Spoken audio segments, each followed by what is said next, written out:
Atlas Carousel, Brick Pack, Paketleme Makinesi.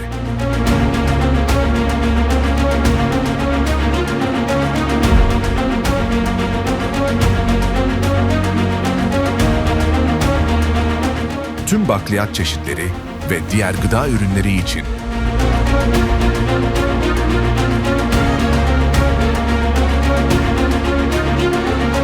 Çok kefeli terazili dolum sistemleri. İlk besleyici. Elevatör.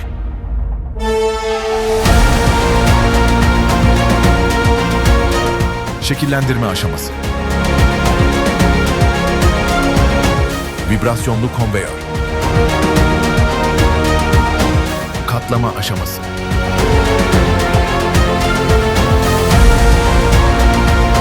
Etiketleme aşaması.